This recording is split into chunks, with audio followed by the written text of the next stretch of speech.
I think that's probably as close as we're going to get it. Pitstop II.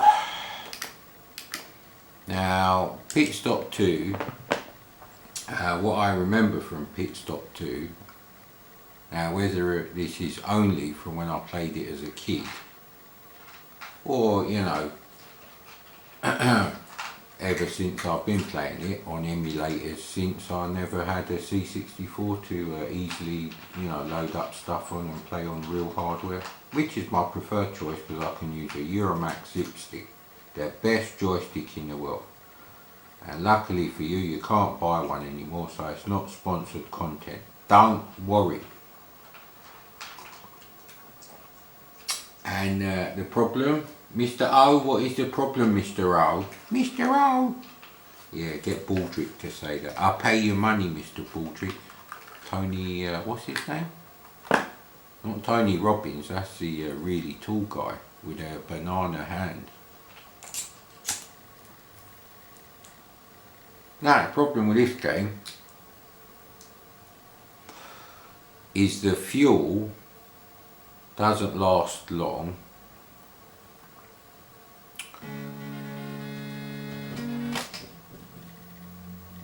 Yeah, the fuel doesn't last long, although that could be because there might have been refueling in Formula 1 in the mid-80s. I can't remember actually. Can't remember when they stopped that and restarted it, and it's been there ever since, I think. But there was a period where the cars had to be filled up for the entire race. I think that's Schumacher era actually.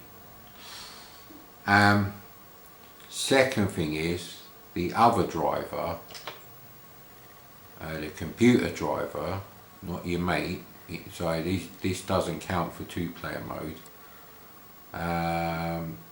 He's really good. You know, he's really good at everything. His pit stop team is perfect. His fuel consumption is perfect. And his driving is perfect. You know, you have to be really good to match the computer player even in level 1 because of the way the handling works, which we'll get on to.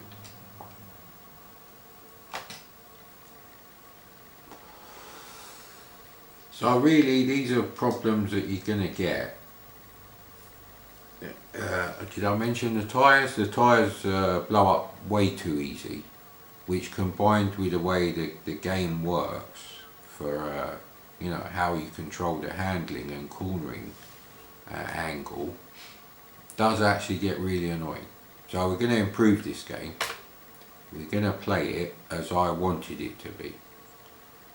Plus the fact that I wanted the single player game to be full screen, which wouldn't take that much more processor time. Would require some serious coding though. So unlimited fuel, I think yes, thank you. Tyres won't break down, yep. They do change colour, they just won't explode. Tank can't explode in the pits. Well, I'm not going in the pits because I don't want to do the pit stop business. If it was just a racing game and there was more cars on the track and it used the full screen, it would have been like a brilliant pole position game.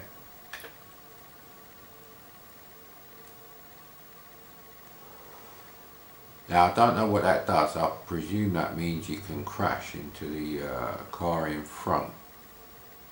But I don't think it's game over. So I will do that. I said no to that one. So his joystick bought 2. So a number of drivers won. You still only get half the screen though. And Rookie will do for me. Because this is a tough game. And I'm not a teenager anymore, mate. I wish I was.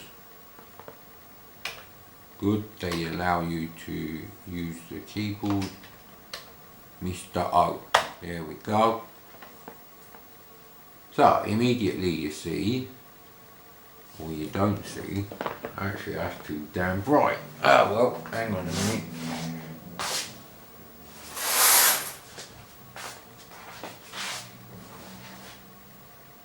No, that's still too bright. Let's mess about with this.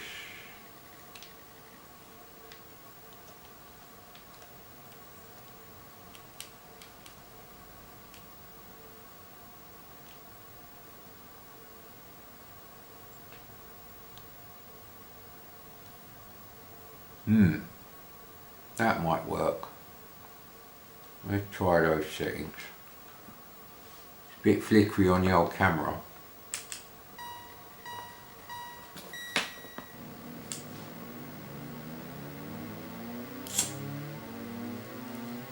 Fire to accelerate, this is a good thing. So, you know, obviously the computer driver doesn't have to smoke. It looks great, it's very smooth, you know, and you can clearly see even if it was a two-player game, the smoothness wouldn't suffer. It's going to be exactly the same.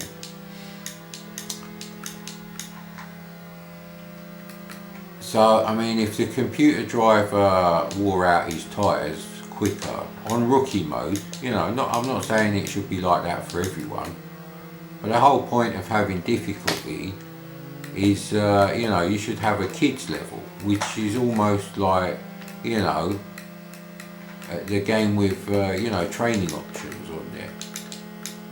Maybe not unlimited lives, but, you know, in the case of this game, definitely something like, you know, no tyre wear, because there's no option to say halve your tyre wear, because that would be easier to do than than whatever's going on with the you know, the computer driver, how it goes around the tracks, has it memorised the tracks. So you know, it has actually got everything there. It's got the scrolling at the top, which is very smooth. That has to be done in actually no, you can do that in hardware scrolling because you're not moving the horizon up and down. These racetracks are completely level. He's way ahead of me, I don't know how. Oh, you can go for turbo if you push forward when you're near 200 miles an hour. I forgot about that. So that's great. So you can get extra boost. And just like in reality, if you're going faster, it should be harder to steer the car. Unless you're really lucky and you have an excellent car.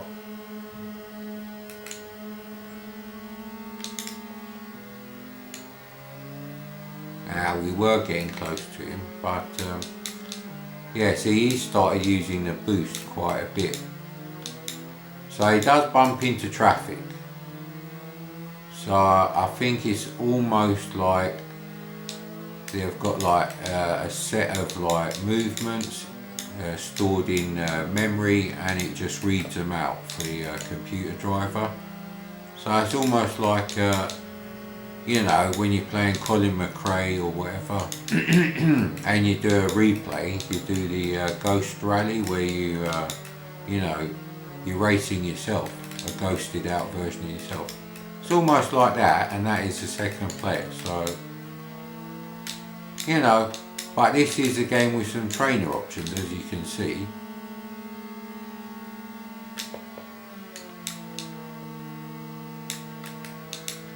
I think that was him, yeah, because you see yourself drive past him, so it's great.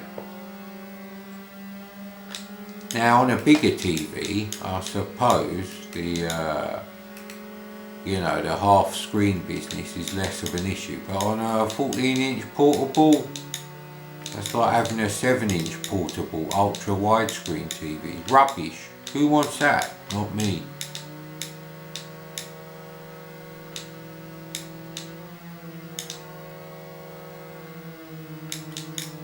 I think we could leave the fuel on actually, if only I could remember what bloody directory this was in. I think it's XX Zips. No, XX New Games actually, that might be on the other SD card. So I'm trying to be like James Hunt and be a smoking Formula 1 driver. So he's limited to 240 with maximum turbo. You can go faster than that. But really, 10 miles an hour is not really going to do it. So it's just overtaking him. I think the problem is the pits take too long. So you know, we've done a lap in 2 minutes on average. So you know, that's on par with this racetrack in real life. Maybe 25% longer than it takes in a real, you know, mid-80s McLaren or something. So the pit stops should be 12.5 seconds maximum refueling, because the pit stops didn't take that bloody long, and nor did tyre changes. They didn't take fucking 20 seconds, because they didn't have one person changing 4 tyres one at a time. They had 4 people. So that's bullshit. So it should be a case of just changing all the tyres for ease of coding. But literally, it should automatically change all the tyres as fast as it takes you to change 1 tyre in this game. And there should be someone just refueling the car for you. You shouldn't have. It's not a fucking, some little village in Texas, some desert town, a little gas station from, a Cinemaware game, like it came from the desert or something. You know, with like one person doing everything. I mean, why don't they just make it a feature that you clean the fucking windscreen or your visor on your helmet or something? I mean, that's how stupid it is. So as a one-player game, that doesn't work for me. Now, like I said, as a 2-player game, none of these things are a problem, because you want to see both players, so the half-screen business ain't a problem. You're both going to be as crap as each other with the tyres. You know, you deserve to lose if your mate plays as good as a computer car. And 3, you're both going to be pretty much as bad as each other on the pits. So I think for 1-player game, it actually needs a lot of changes. But for a 2-player game, I think it's absolutely fine as it is, and it's a brilliant 2-player racing game. Now obviously when this game came out, which it doesn't say unfortunately on the track, so you get different tracks as well, so you can, that was Italy, this is Germany, you can go to France and the USA, which has got a lot of straights. Actually there's another one in Italy, another one in the USA. Grand Circuit. So I think because in reality the actual gameplay is very similar no matter what track you play on.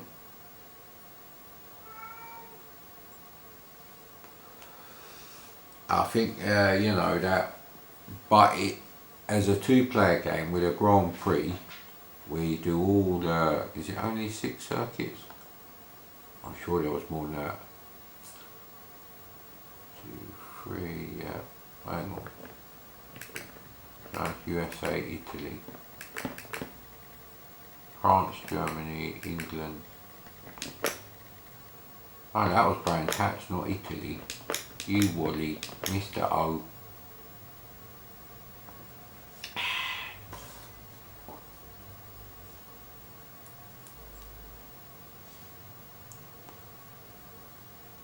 So I think basically, if you had to play, these games 1-player only most of the time, which probably wasn't the case. I mean, you'd see your friends at least every weekend, so even in the winter, you know, your friend would come round, or you'd go around to your mates. Possibly a Saturday, because you have to go to the shops to spend your pocket money on computer games. See, I actually learned the phrase for in Greek that my friend used to shout through the letterbox after he'd closed the door and gone out of the house at his mum. So he could say, "Oh, I didn't hear you say I'm not allowed to go to the market." And the phrase was,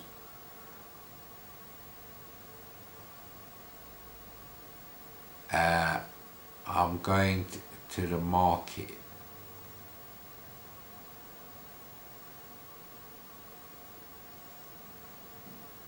Yeah, I think the Greek word for market is marketan. Anyway, yeah, because my mate was Greek. My best mate, who was still my best mate after he bought a CPC. If I'm honest, I didn't really care that he bought a CPC.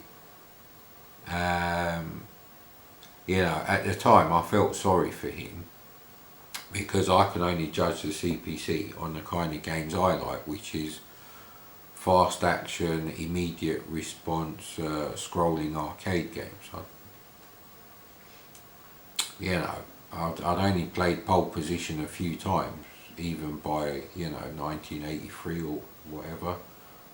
It just wasn't that common to see Pole Position.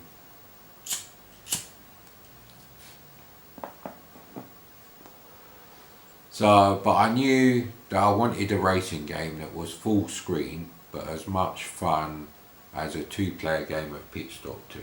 And, you know, for this kind of time in the C64 software library, I think that's pretty damn good. I think if you want a better game than this, though, there is another game, and we're going to try that next.